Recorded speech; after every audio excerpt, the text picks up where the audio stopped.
Halo teman-teman, Bapak Ibu semua, berjumpa lagi dengan saya. Di video ini kita akan membahas tentang bagaimana caranya membuat model bisnis yang cocok untuk Anda jalankan ke depannya.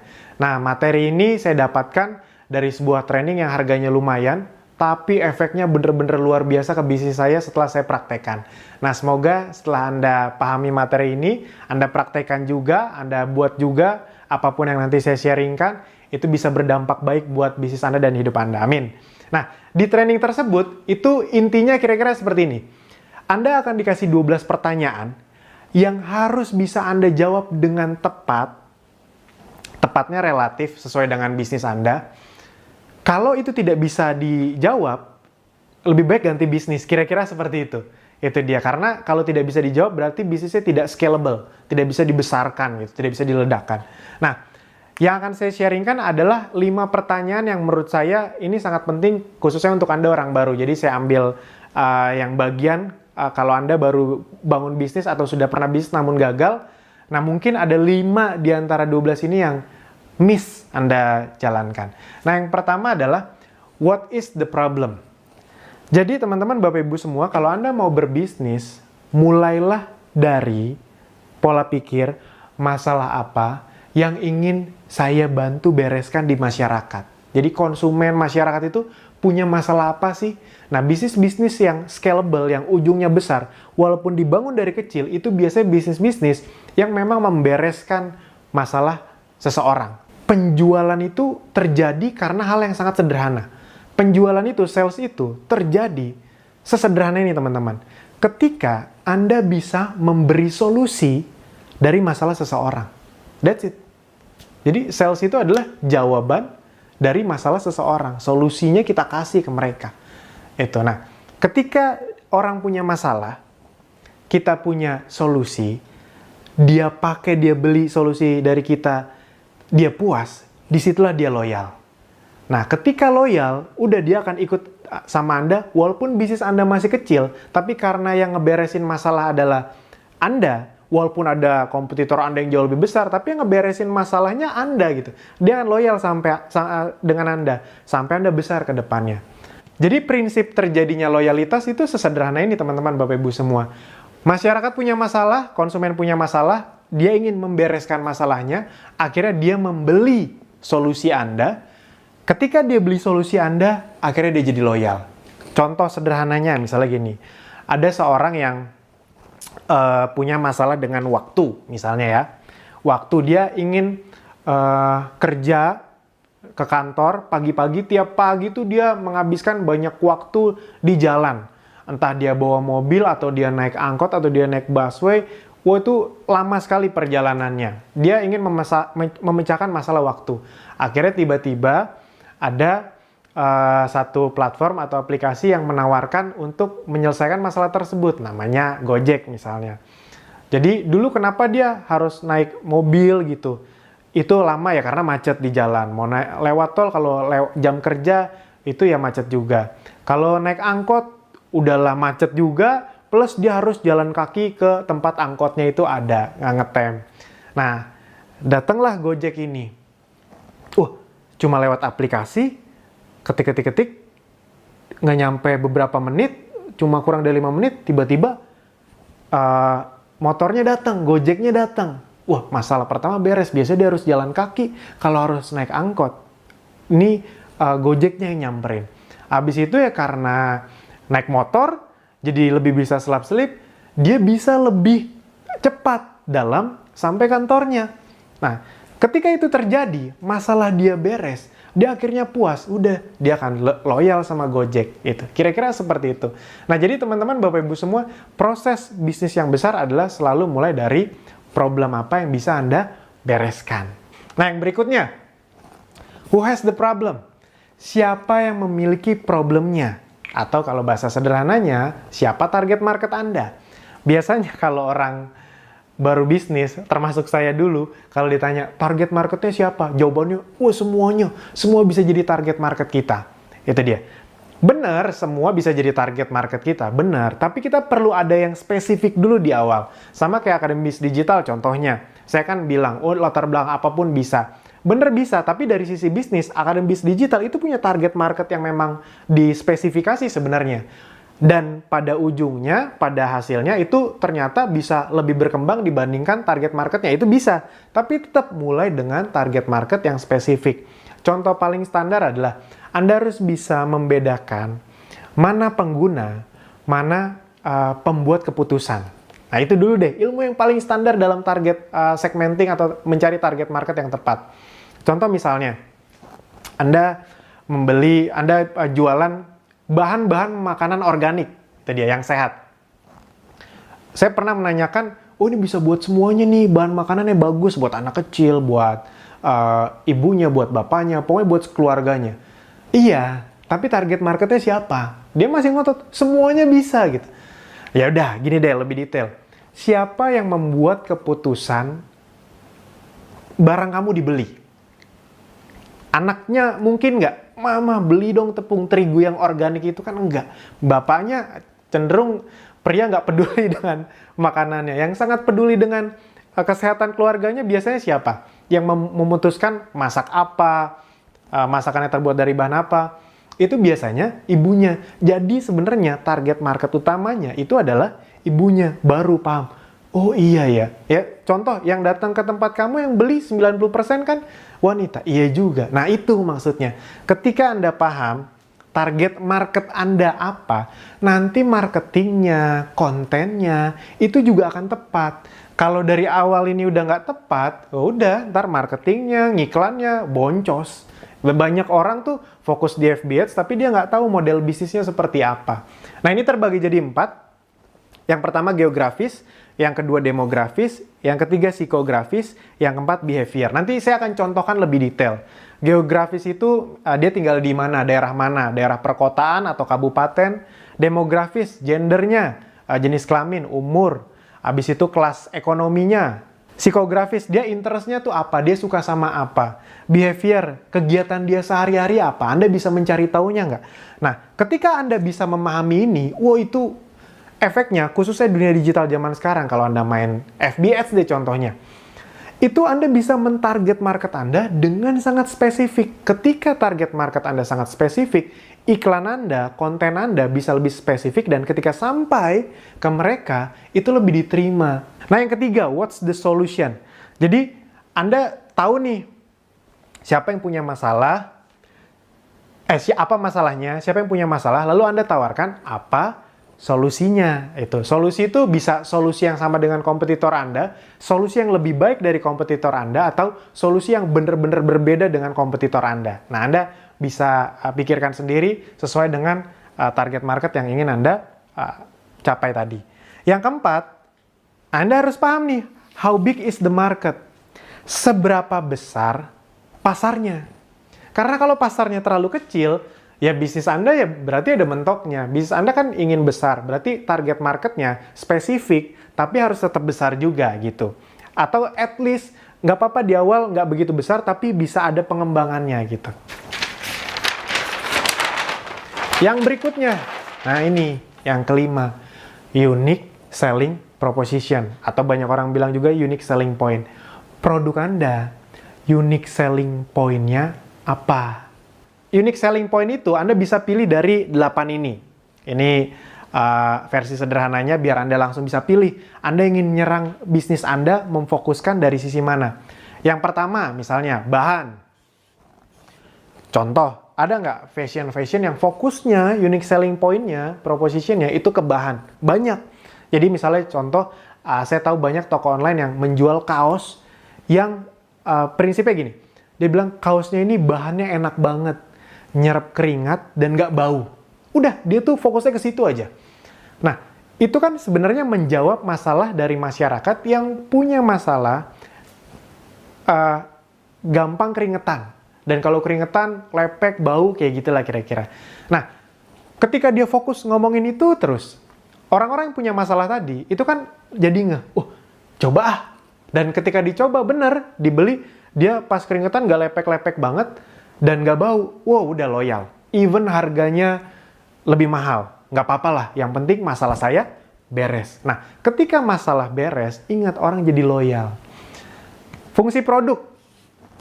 Contoh, yang sering jadi contoh kasus, sekarang nih salah satu yang tren tuh Oppo sama Vivo. Anda tahu Oppo sama Vivo itu salah satu brand yang berhasil membangun USP atau unique selling point-nya di bagian fungsi produk. Apa? Kamera. Lebih tepatnya kamera depan atau kamera selfie. Rata-rata orang, khususnya yang memang ceruk marketnya dia, ketika ditanya, apa sih keunggulan Oppo sama Vivo? Mereka pasti bilang, kamera selfie-nya. Karena memang Oppo sama Vivo itu terus-terusan mengkampanyekan tentang selfie expert. Itu dia, Anda akan, pokoknya Oppo Vivo tuh selfie expert. Kenapa? Karena dia tahu problem dari masyarakat kelas menengah atau menengah ke bawah adalah mereka juga ingin eksis, tapi masalahnya kamera-kamera dengan handphone-handphone dengan kamera yang bagus itu harganya lumayan-lumayan.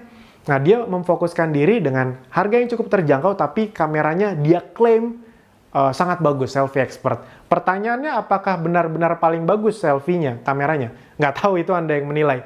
Tapi karena terus-menerus dikampanyekan, ya udah, itu yang orang hafal. Ketika orang hafal, ya udah, orang kan pengen eksis sekarang, pengen posting. Dan rata-rata yang diposting kan muka sendiri, itu dia, selfie. Nah, makanya disitulah mereka akhirnya meledak. Harga, Anda bisa main, oh nih, kualitas sama, harga lebih murah misalnya. Servis, jadi di otomotif banyak tuh, wah memang mungkin kami tidak sering ganti model kayak merek sebelah, tapi bengkel mobil kami ada di mana-mana, jadi Anda aman kalau kemana-mana. Itu quality atau kualitas. Daerah, oleh-oleh daerah sini loh. Eksklusivitas, eksklusif ya, ini memang dibuat hanya 1000 piece, itu dia. Proses, kayak batik, oh ini bukan dicetak, tapi bener-bener ditulis, bener-bener digambar. Bukan, sekarang banyak rata-rata batik kan sablonan. Nah, jadi teman-teman, Bapak Ibu semua, Anda pilih nih. Anda mau yang mana? Itu penting sekali untuk Anda kuasai. Nah, sekarang saya akan contohkan, seperti janji saya tadi, agar Anda lebih mudah memahami, saya akan contohkan dari salah satu produk yang diajak kerjasama oleh Akademi Bisnis Digital. Buat Anda yang belum tahu, sekali lagi saya jelaskan, Akademi Bisnis Digital adalah tempat untuk belajar bangun bisnis di internet. Buat Anda yang sudah punya produk ataupun belum punya produk, bisa. Nah, karena banyak yang belum punya produk, jadi kami juga bantu sediakan produknya, dan kami hanya bekerja sama dengan produk-produk non-MLM. Jadi nanti dijelaskan di video berikutnya. Bukan karena kami negatif dengan MLM, bukan, tapi karena memang model bisnis kami agar bisa membuat orang yang baru belajar itu langsung bisa dapat duit lumayan besar gitu dia. Bisa lah dapat bulan pertama 3-5 jutaan, karena kan orang baru itu kan nggak mikir yang muluk-muluk, yang puluhan juta, ratusan juta, nggak. Mereka yang penting belajar. Belajar aja tuh udah untung buat mereka, apalagi kalau belajar dapat duit, nggak usah 3-5 juta, 1-2 juta aja udah senang. Nah, jadi memang kami mencari bisnis atau produk yang punya USP yang bagus, nanti ini saya jelaskan, dan punya sistem bisnis yang reseller berlisensi, distributor, agen, atau reseller. Karena biasanya bisnis model seperti itu cashback-nya besar buat reseller. Jadi kami mencari bisnis model yang seperti itu. Nah, salah satu yang kerjasama dengan kami yang sedang kita fokuskan adalah produk bermerek yang namanya Essenzo. Mungkin ada di antara Anda yang sudah tahu. Nah, itu yang akan saya bahas. Sekalian promosi, boleh dong, itu dia. Nah, jadi apa masalahnya? Ini saya jelaskan, saya beri contoh agar nanti Anda bisa contohkan. Kalau Anda sudah punya produk sendiri, Anda bikin semua ini. Kalau Anda lagi nyari produk, Anda bisa cari produk dengan referensi yang lain dengan hal yang saya contohkan ini. Yang pertama adalah what is the problem? Kalau Essenzo adalah ingin memenuhi kebutuhan dari masalah masyarakat yang ingin hidup lebih sehat, namun tidak ingin ribet. Orang tuh prinsipnya ingin hidup lebih sehat, tapi males yang ribet-ribet. Nah, rata-rata kan kalau kita ngomong dengan segala sesuatu yang kesehatan, di otak masyarakat itu kan adalah sesuatu yang jadi lebih ribet. Harus olahraga lah, harus minum suplemen yang harus diminum lah, kan itu sering lupa apa segala macam.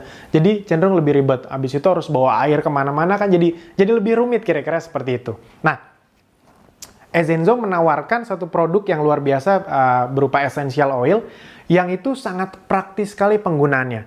Efeknya untuk kesehatan sangat luar biasa. Itu tidak usah saya bahas di sini, tapi saya hanya ngebahas menjawab masalah dari masyarakat yang nggak pengen ribet.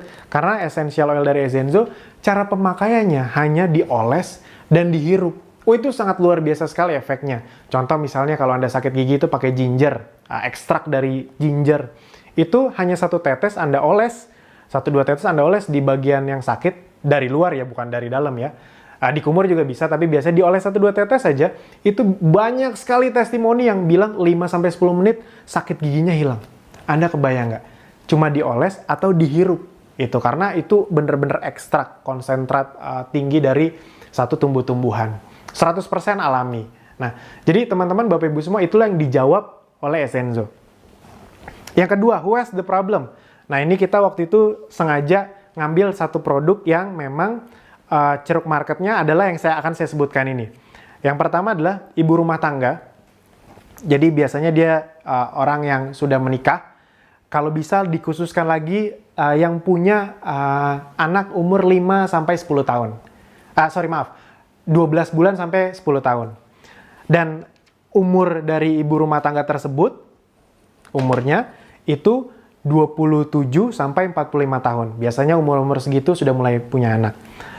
Habis itu pekerjaannya apa ibu rumah tangga? Kelas perekonomiannya C, B, atau A.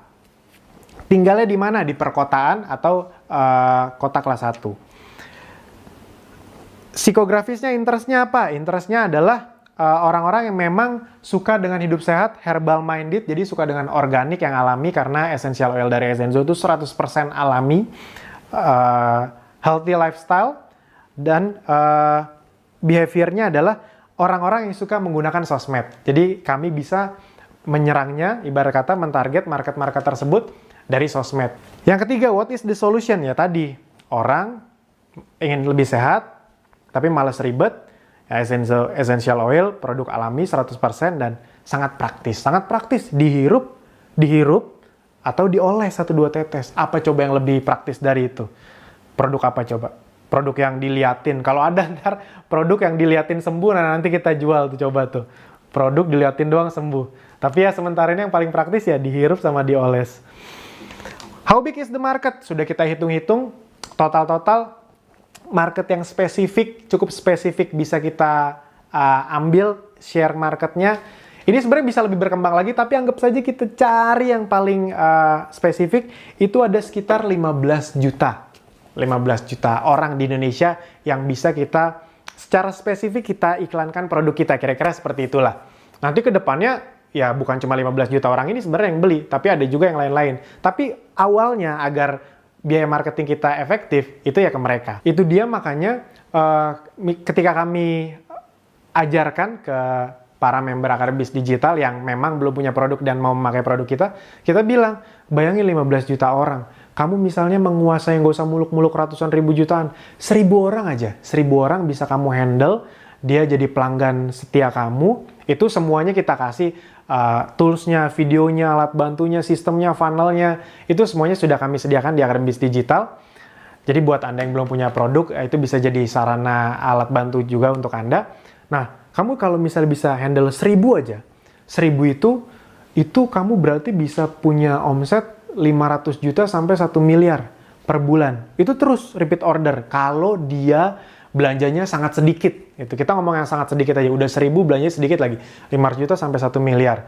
Nah, dengan sistem reseller yang ada di Essenzo, seorang reseller tuh bisa dapat 25 sampai 40%. Itu kan gede banget itu dia. Jadi si reseller kalau bisa punya omset 500 juta sampai 1 miliar, itu dia bisa dapat 150 sampai 400 juta rupiah, kira-kira seperti itu. Nah, jadi itu yang kami jelaskan untuk potensinya. Itu dia, di awal ya nggak usah muluk-muluk, bisa dapat 35 juta bulan pertama aja udah seneng banget rata-rata orang baru. Tapi maksudnya kami tetap memberi pengertian bahwa ini potensinya besar. Anda kan ingin bisnis yang potensinya juga bisa besar dong. Itu kalau 1000, bayangkan kalau 10.000 ya, kira-kira seperti itu. Nah, USP-nya dari Essenzo ini adalah Essenzo memiliki unique selling proposition atau unique selling point di fungsi produk. Jadi sangat tajam sekali dalam memarketingkan fungsi produknya, itu dia. Jadi sangat berguna untuk kesehatan. Misalnya kalau Anda jerawat itu bisa pakai tea tree, sakit gigi bisa pakai clove bath. Clove bath itu cengkeh. asma bisa pakai ginger, ginger itu jahe. Kalau misalnya Anda susah tidur atau stres itu bisa pakai lavender. Anda kebotakan, Anda ingin membuat rambut Anda lebih indah, lebih tebal, untuk mengurangi kebotakan Anda itu bisa pakai tumbuhan namanya patchouli. Habis itu kalau misalnya Anda migrain bisa pakai peppermint dan banyak lagi. Jadi kalau Ezenzo itu USP-nya adalah di fungsi produknya. Nah, jadi teman-teman kira-kira itu yang bisa saya sharingkan. Itu adalah contoh 5 pertanyaan yang bisa dijawab oleh Ezenzo. Pertanyaannya adalah, Anda yang sudah punya produk atau lagi nyari produk, pastikan Anda bisa menjawab 5 pertanyaan ini. Itu dia. Kalau sulit sekali produk Anda terjawab, mending cari produk yang lain. Karena kalau tidak bisa dijawab, 5 ini aja nggak bisa dijawab, apalagi 12. Itu dia, berarti nggak scalable. Itu saja dari saya di video ini, sampai jumpa di video berikutnya. Terima kasih.